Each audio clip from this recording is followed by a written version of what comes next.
In our first story tonight, 80 industrial companies have now been identified to receive government stimulus package for viable but distressed businesses. The selection is after an assessment of over 129 applications received from the business community since the beginning of the year. This was disclosed by Deputy Minister of Trade and Industry Ahum Kalinse during a meeting with some German businesses in Accra. Ghana has been identified as a favorable business and investment hub in the sub-region by the German government. So industrial transformation is the route that we have taken towards changing fundamentally our economy. And in doing that, to be honest, if there is a modern economy that if we had aspired for us to engage to, and I'm fortunate enough to have a bit of history both in Germany and in Britain, we prefer an economy that looks a bit more like Germany than an economy that looks more like a British. Not because there is anything wrong with the services sector, but we believe that the backbone of any strong economy is an industrial base. And I think the Germans have shown that to be very clear. I don't think this is debatable. And most countries today are looking to do that. Some have lost it and trying to rediscover it.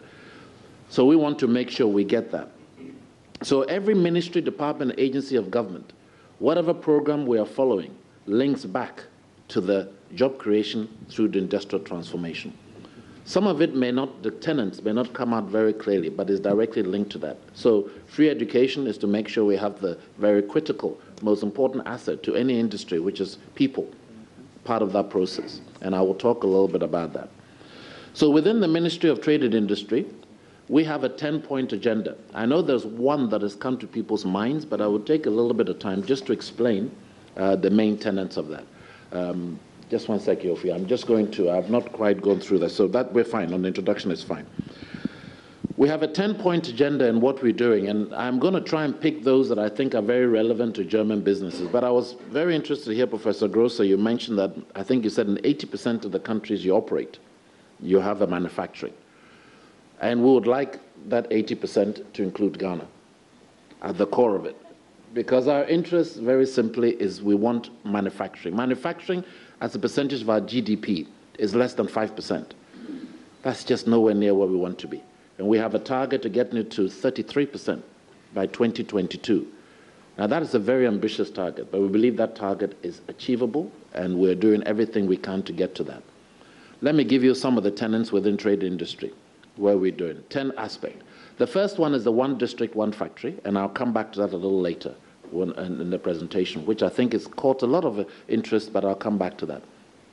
The second area of our policy is we're looking at an existing industry and trying to introduce a stimulus plan, because we know a number of industries are distressed but commercially viable.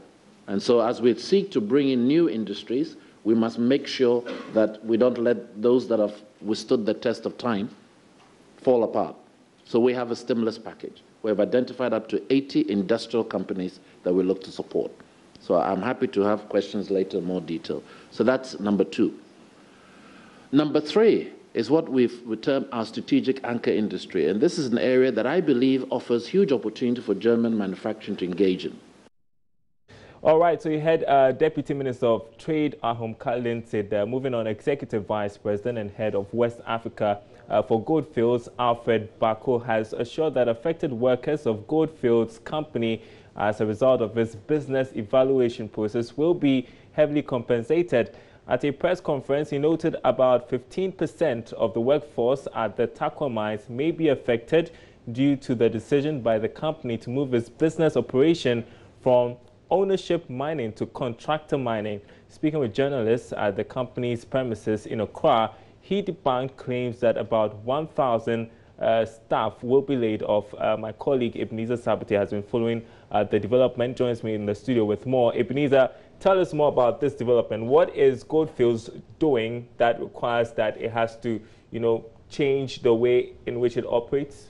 Okay, earlier in the morning, we got information that some staff of the company were going to be laid off. So we decided to engage the company officially. And when we did that, they called us for the conference. What the explanation he gave is that looking at some gold prices that are, falling, and then other challenges with the business, cost of operations, cost of labor. They have resorted to use of technology and innovation to ensure that cost of production comes down. So they are going to move from ownership mining to contractor mining. There are two different things here. Ownership mining is the form whereby you are being employed by the owner of the company. He employs you, he pays you per what comes as profit from the result.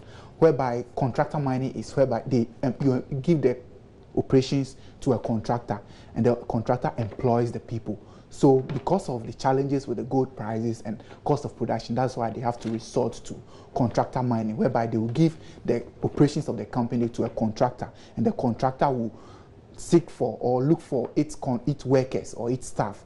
There's the likelihood that some staff of the company will be affected. Well, we're hearing earlier that over 1,000 of them would go away, but right now we're hearing the company debunk that claim. So how many workers are actually going to be laid off, really? According to the vice president, he cannot put specific numbers to it, but that 1,000 is false, because the total workforce at the Takwa mines is about 2,250, and only 10 or 15% of that workforce are going to be affected. Now, when you do the tabulations, 50% of 2,250 is definitely not 1,000, so it's false. What he's telling us is that the contractors that they are going to engage, he said they are going to engage 2 contractors. So the contractors are going to absorb some of these staff. So it's not as if Goldfields is going to lay off its workers, no, but they are going to give it to a contractor, and the contractor will, absorb some of them. He also promised that they are going to be heavily compensated, as you yeah, I was going to ask, in terms of compensation, do we know, how much, do the range? He's saying that in 2 weeks' time, we are going to get information about all this.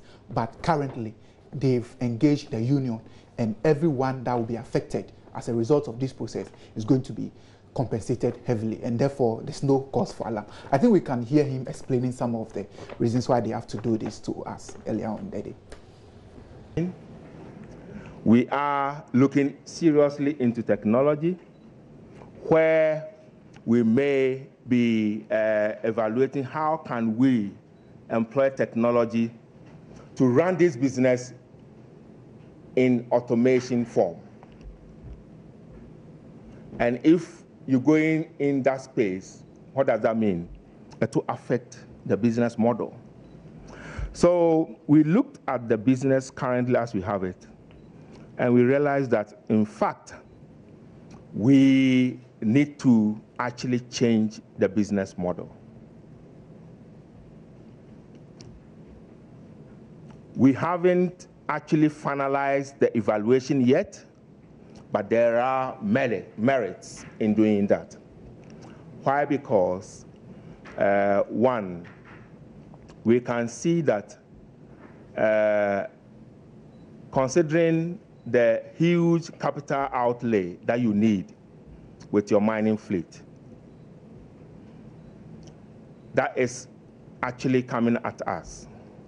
Considering all the headwinds, as I mentioned, the labor cost, the reagent cost, all coming at us, you need to seriously look into it. And that is why we are evaluating whether to go back to contractor mining. You see, I'm using the word back to because we were in that space before. When we started the business in 1996, it was contractor mining. What does contractor mining mean? You will outsource the mining aspect of the business, where you give the mining on contract, and the contractor will run the mining for you. The contractor will bring its own fleet, and all you do is you pay the contractor per ton moved on all the activities, loading and hauling, drilling and blasting, grade control drilling. So we were in that space before. Alfred Bako, Executive Vice Chairman of Goldfields. A quick one. What has been the reaction of the workers to this? The reactions from staff, certainly they were not happy about it because, you know, everyone has a way of responding to changes and they don't feel comfortable getting a contractor to take over the operations. So they are not happy about it. But how for do? It's someone's business. That's what he wants. That's how he wants to run it.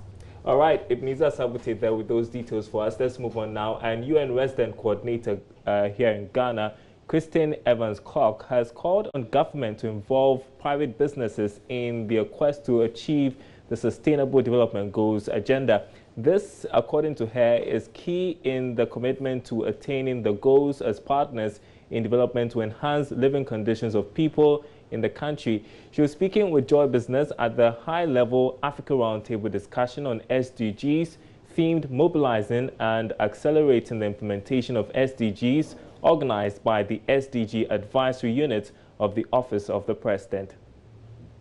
Sustainable Development Goals are all-inclusive universal agenda to improve the lives of people globally. In all, there are 17 goals built on the successes of the previous Millennium Development Goals and adding on new areas such as climate change, economic inequality, innovation, sustainable consumption, among other priorities. For Ghana, the quest and commitment to attaining sustainable development is to encourage businesses to enhance the living condition of the community in which they operate. At the opening of a high-level African roundtable organized by government under the theme Mobilizing Support and Accelerating Implementation of SDGs, President Nana Akufo-Addo admonished African leaders to strategically engage the private sector in their respective countries for the execution of the SDGs. There's no doubt in my mind that a key accelerator to achieving the goals is a strong and vibrant private sector, which has the space to grow and flourish. We must and should do everything in our power to dismantle the labyrinth of constraints that impede the private sector and regional trade and integration. Christine Evans-Clark is the UN Resident Coordinator, Ghana. Well, the SDGs are the responsibility of governments to achieve them, and Ghana is very clear that its approach is to achieve the SDGs in its self-reliant approach, earning its own way, paying for this out of its own budget, and prioritizing it in its development partnerships with the UN and with many other development partners. So I think this is the real challenge that we're talking about at this roundtable. The commitment is there. There's a lot of technical knowledge, but there is a resource gap. And so, as you said, we need to mobilize private sector to prioritize in national budgets and to really focus all of the development partnerships on where Ghana is able to achieve SDGs. The president of CSR Training Institute, Canada, Professor Wayne Dunn, is unhappy the SDG agenda as it stands now is too rigid for businesses to adopt. I think it's already helping to achieve it. Business is investing in CSR initiatives, not because they're out to change the world, not because they're forgetting about shareholder interests. Business is investing in CSR initiatives because it is in the interests of shareholders.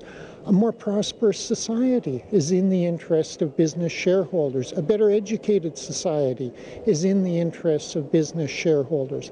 These can break down on specific businesses, on specific projects, but there is an alignment. And I think what's important is that we help to facilitate better understanding of that alignment. Because right now, there's too much being done to present the SDGs as something complicated, something that would be a burden to engage in, rather than something that's natural to engage.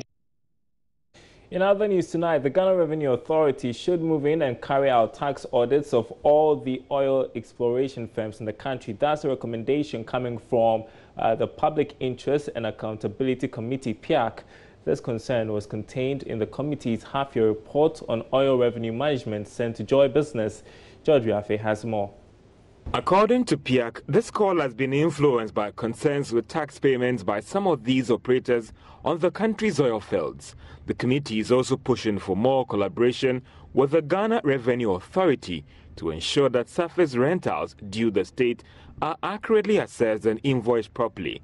It is also asking the finance minister to ensure that proceeds from the energy sector bonds are judiciously managed to eliminate those debts that are actually threatening the existence of some companies in the energy sector. The minister has also been criticized for flouting Section 29 of the Public Revenue Management Act on the reconstitution of the Investment Advisory Committee that should advise the finance minister on management of petroleum funds. PIAC also puts the Ghana National Gas Company's indebtedness to GNPC as of June this year at $34 million. There were also issues about delays in payment by the Ghana National Petroleum Corporation, GNPC, to the Petroleum Holding Fund.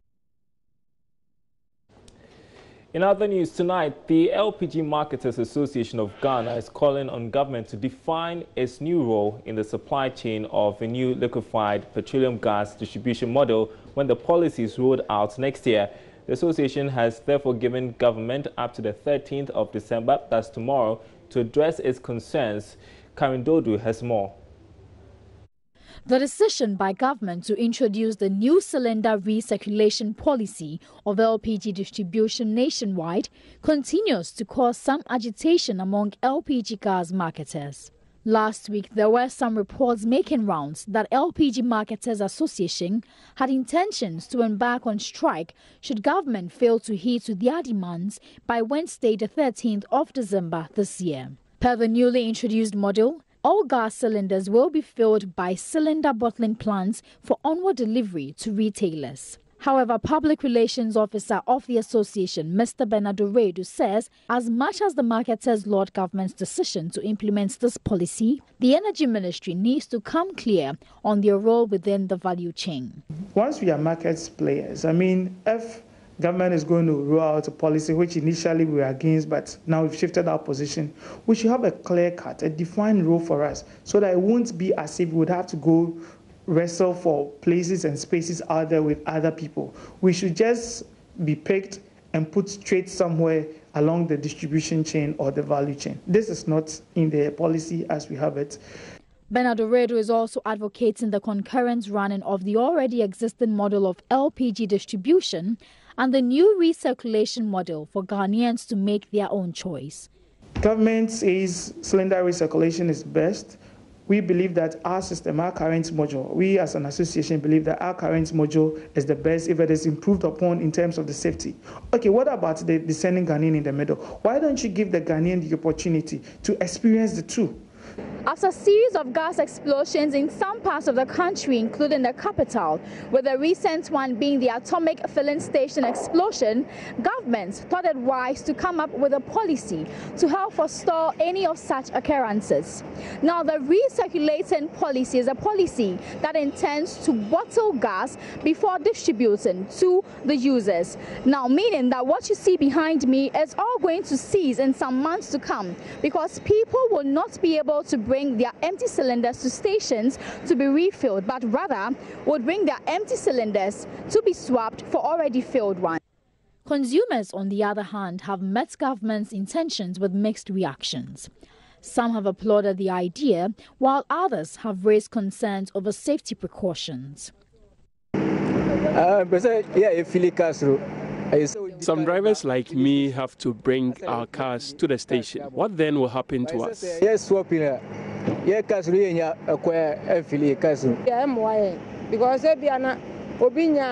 This new policy won't be good for some of us. We will not be able to buy half-filled cylinders like we used to do. I think it's very good because you don't waste your time, and also as you are coming, it's already filled. So you just come and change your bottle. Licensing for the recirculation policy will begin in January, while the system to be fully implemented later next year. For Joy Business, Karen Dodu. Now, government's ban on small-scale and illegal mining is obviously yielding some positive results. Besides cessation of indiscriminate destruction of land and farms, contaminated water sources are tremendously cleaning up. Local communities, however, lamenting development projects spearheaded by small-scale mining have ceased. Prince Opia visited some communities along the Ofin River Basin in the Ashanti region to assess the impact of almost 11 months of mining ban. So I'm currently on the Fin River. Now, some months ago, before the ban on small-scale mining in the country, this place used to be filled with a lot of equipment and personnel mining for gold here. This river used to be very muddy, but as I speak to you now, it is cleared up. However, infrastructure development in some of the communities has stagnated due to the ban on small-scale mining. Affected communities in Achumam-Ponia district have seen construction of basic facilities like libraries and places of convenience put on hold. This is Kotokuom in the Achumam-Ponia district of the Ashanti region. Now, this community, before the ban on small-scale mining, used to be a vibrant community with so much activities. We are here to find out the impact of the ban on small-scale mining almost a year now in the country. Small-scale mining is the mainstay here, though small and medium-scale cocoa farming thrives. In communities where there are no such basic amenities, small-scale miners have constructed water systems to provide potable water to homes. In the face of widespread open defecation, a toilet facility under construction has been abandoned. A library for the only basic school in the community cannot be completed. A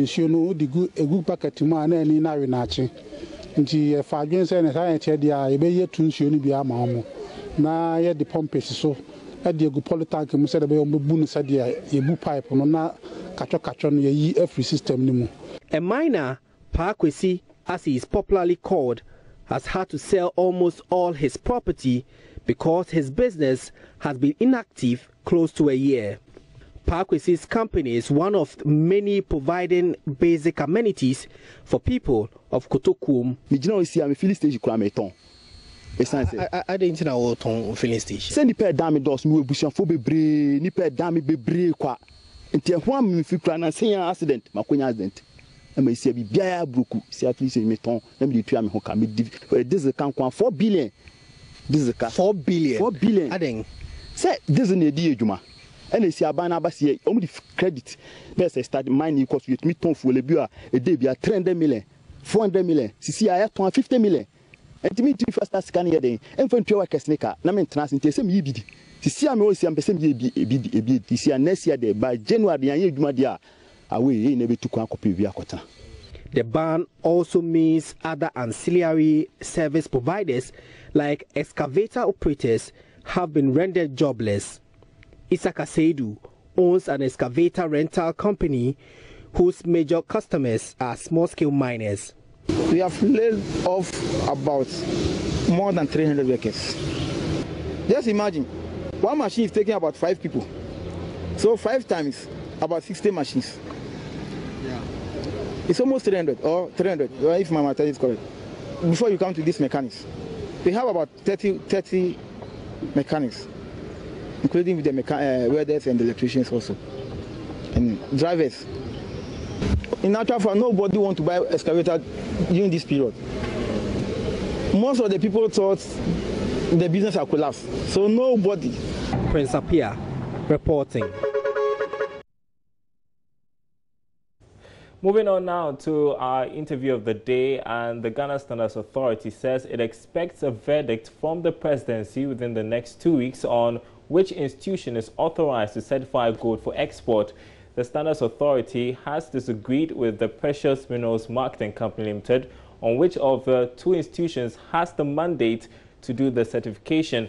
According to data from the Bank of Ghana, the development has resulted in a revenue loss of over $25 billion in gold sales to the state between 2010 and 2015. The issue is currently before the presidency, and Director General of the Ghana Standards Authority, Professor Alex Dodu, says he expects an amicable solution soon.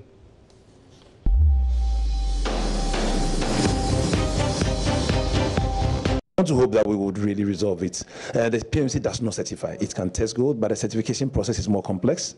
We are the ISO body, so we would visit, inspect, test before we give a certificate. That is what the laws of Ghana say. So we are in. And just by way of education again, for large-scale exporters, who certifies the products? Currently, no one. So is that international best practice? No. Ghana, for all products leaving Ghana, the state of Ghana must take control of the products, whether it's our oil or our gold. And normally, a national, usually standards or measuring institution will take the product, check its weight and purity, because that represents money. Then when the product is exported, it's reconciled with the inflows to be sure that what was exported has been repatriated back, so that finance will get its fair, well, government will get its fair share of tax and related revenues. For large-scale operators, what the operators give us is what we take. And that is set to change, hopefully, because it's critically important that we take control of all those things as a country. And to the extent that you had to be called by the Chief of Staff, both parties, what's the state of affairs right now in terms of discussions on who is rightly placed to do the authorization? The discussion with the Chief of Staff was very amicable. Indeed, it was friendly, and it was focused on one main thing: getting progress and getting people to move forward, or their organization institutions to move forward.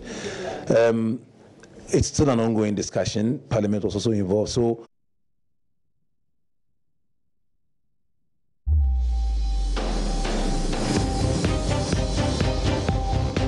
And that's it for Business Live. Make a date tomorrow, same time. My name is Darryl Kwao.